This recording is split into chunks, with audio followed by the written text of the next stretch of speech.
오늘 우리 사도행전 7장의 말씀 통하여서 예수 그리스도의 은혜와 평강이 저와 여러분 가운데 충만하기를 소망합니다. 사도행전 7장 오늘의 말씀의 제목을 달자면 스데반의 설교와 그의 순교 이런 정도로 우리가 내용을 정리해 볼 수가 있겠습니다.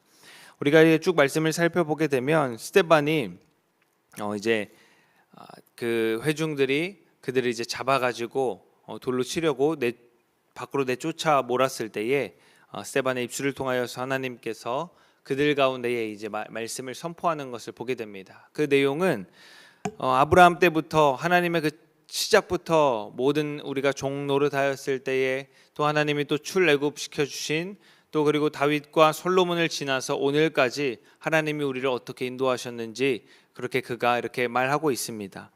그런데 이 전체적인 설교의 내용을 보면은 많은 부분을 할애하여서 스데반이 어떤 이야기를 하냐면 이스라엘 백성이 하나님을 반역했던 일을 많이 말을 하고 있습니다.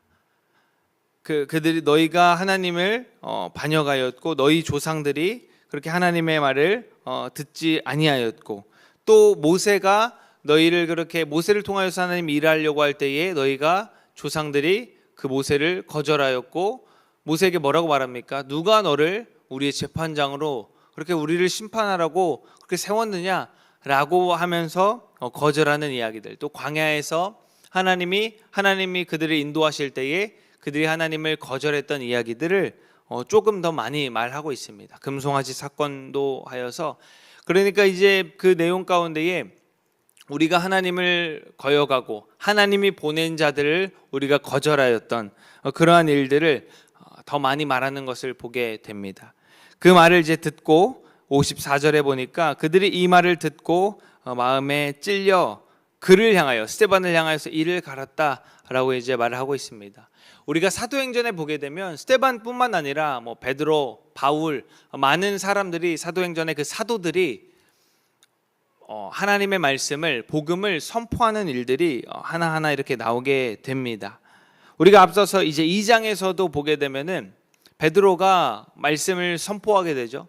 베드로가 그 회중 가운데에 하나님의 그 말씀, 복음, 예수 그리스도에 대한 것을 선포할 때에 그들은 어떻게 반응하냐면 우리가 그럼 어찌할꼬 우리의 지금 우리가 그 예수를 죽인 자들인데 우리가 어찌할꼬 하면서 베드로에게 물었을 때에 베드로가 너희가 회개하고 성령을 받아라, 죄사함을 받고 성령을 받으라라고 하면서 믿는 자의 수가 늘어나는 일이 발생을 하게 됩니다. 베드로뿐만 아니라 바울도 이후에 계속해서 복음을 전할 때에 어떻게 보면 두 가지의 반응이 있죠. 그 말씀을 듣고 우리가 이 말씀에 대해서 우리가 이제 이 말씀을 듣고 복음을 들었는데 우리가 어찌하여야 할까 이렇게 걱정하면서 예수 그리스도를 믿고 또 성령을 받아 그 거듭남 가운데 나아가는 사람들이 있는가 하면 오늘 본문의 말씀처럼 그들이 그 말을 듣고 마음에 찔렸을 때에 공격적으로 그 말을 하지 못하게 반응하는 일들이 이제 발생을 하게 됩니다. 그런데 이제 이것을 가만히 살펴보면 대부분 복음을 듣고 복음에 반응하여서 우리가 회개해야겠다라고 긍정적인 어떤 반응을 하는 사람들은 어떤 사람들이냐면 보통 이제 성경에서 유대와 이스라엘이라고 말하는 예루살렘 백성들이라고 말하는 보통의 회중들, 보통의 군중들이 그 복음을 듣게 되면은 긍정적으로 우리가 이제 어떻게 해야 할까 하면서 반응하는 것을 보게 됩니다. 그런데 이 말을 듣고 거절하고 싫어하는 사람의 대부분은 제사장들과 대부분 사두개인들, 종교 지도자들이 이제 많이 있게 됩니다. 특히 이제 사두개인들은 부활을 믿지 않는 자들이기 때문에 예수가 부활했다라는 그 사실 하나만으로 그들의 모든 어떤 종교적인 신념과 모든 교리 체계가 이제 공격을 받기 때문에 이런 것들을 이제 거절하게 되는 것이죠. 우리 히브리서 말씀에 보면 히브리서 4장 말씀에 한번 보겠습니다. 4장 12절의 말씀 함께 읽습니다. 시작. 하나님의 말씀은 살아있고 활력이 있어 좌우의 날선 어떤 검보다도 예리하여 혼과 영과 및 관절과 골수를 찔러 쪼개기까지 하며 또 마음의 생각과 뜻을 판단하나니. 아멘. 성경 말씀이 증언한 대로 하나님의 말씀은 그저 그냥 우리가 글로 남겨져 있는 어떤 이야기 혹은 그냥 글이 아니라 살아있고 활력이 있는 살아계신 하나님의 말씀이기 때문에 이 말씀이 충분히 우리를 찌르고 쪼개고 우리 가운데 역사하여서 우리가 하나님의 길로 행할 수 있도록 다루신다라는 것을 말씀이 분명히 증언하고 있습니다. 그렇기 때문에 말씀을 들었을 때에 두 가지의 이러한 반응이 나오게 되는 것이죠. 말씀을 듣고 마음에 동일하게 찔리고 말씀에 불편함이 있지만 그 가운데에서 이것을 받아들이고 주님께로 돌아오는 반응이 있는가 하면 그 찔림과 불편함이 거절되어지기 때문에, 원치 않기 때문에 그것을 거부하는 일들이 이제 발생하게 됩니다. 사랑하는 성도 여러분, 먼저는 우리가 말씀을 들을 때에 우리 가운데 이러한 찔림과 반응이 있는지 우리가 돌아보기를 원합니다.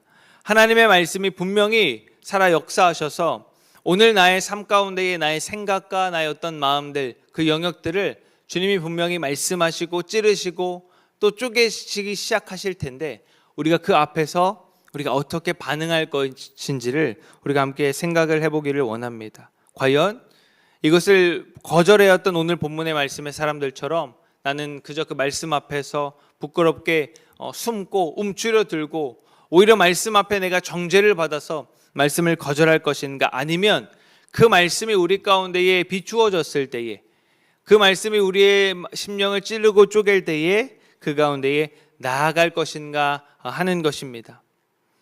많이 들어지는 예로 우리가 의사에게 찾아가서 우리의 병이 이제 드러납니다. 검사를 해봤더니 우리가 어디가 지금 불편한지 아픈지 드러납니다. 근데 어떤 사람은 나는 그런 일이 없다, 나는 지금 너무 멀쩡하고 나는 지금 뭐 괜찮고 내가 그러한 중병에 걸렸을 일이 없다, 내가 그렇게 아플 일이 없다, 내가 지금까지 평생을 한 번도 감기 한 번 걸리지 않고 그렇게 살아왔는데 내가 아플 리가 없다 하면서 의사의 어떤 진단과 치료를 거절하는 사람이 있는가 하면, 누군가는 그 전문가의 말 앞에서 내가 그러한 지금 상황 가운데 있구나, 내가 잘 몰랐는데 내 안에 그러한 지금 병이 있구나라고 하면서 치료받고 혹은 이제 수술받는 일들이 있게 되는 것이죠. 이것은 내가 어떻게 반응하는가입니다. 요한복음 말씀에 보면 사도 요한이 분명히 이렇게 말합니다. 빛이 세상에 임했다. 그 빛은 곧 예수 그리스도고 예수 그리스도는 곧 말씀이다라고 사도 요한은 1장부터 예수 그리스도가 어떤 분이신지에 대해서 분명하게 정의하고 그 정체성을 밝히고 말씀을 시작합니다. 빛이 세상 가운데 임했는데 이어서 3장에 보니까 이렇게 사도 요한이 말합니다. 그 정죄는 이것이니 빛이 세상에 왔는데 사람들이 자기 행위가 악함으로 빛보다 어둠을 더 사랑한 것이고 악을 행하는 자마다 빛을 미워하여 빛으로 오지 아니하나니 이는 그 행위가 드러날까 함이요 진리를 따르는 자는 빛으로 오나니 이는 그 행위가 하나님 앞에서 행한 것임을 나타내려 함이라 하시니라. 아멘. 빛이 분명히 우리 가운데 임합니다. 하나님의 말씀이 저와 여러분의 심령 가운데 역사합니다. 그때 두 가지 반응이 있다라고 요한이 또 분명하게 말합니다. 사람들이 빛을 거절하고 악을 행하는 자마다 빛을 미워하여서 빛으로 나오지 못한다. 말씀 앞에 나오지 못한다. 그러나 진리를 따르는 자, 빛을 따르는 자들은 오히려 그 빛 가운데에 더욱더 밝히 나아온다라고 분명하게 말씀을 말하고 있습니다. 사랑하는 성도 여러분, 저와 여러분이 말씀 앞에 반응할 때에, 말씀이 우리의 심령을 찌르고 쪼갤 때에 그 말씀 앞에 우리가 더욱더 나아가기를 소망합니다. 말씀이 나의 삶을 찌르고 쪼개고 역사할 때에 그것을 멀리하고 그것에 주저하는 것이 아니라 나를 찌르고 쪼개고 나의 살아 역사하시는 나의 가운데 살아 역사하시는 그 말씀 앞에 우리가 더 나아가기를 소망합니다. 우리가 빛 가운데로 더 나아가기를 소망합니다. 우리가 빛 가운데로 나아갈 때에, 말씀이 우리 가운데에 비추어질 때에 사탄은 계속해서 우리 가운데에 속삭입니다.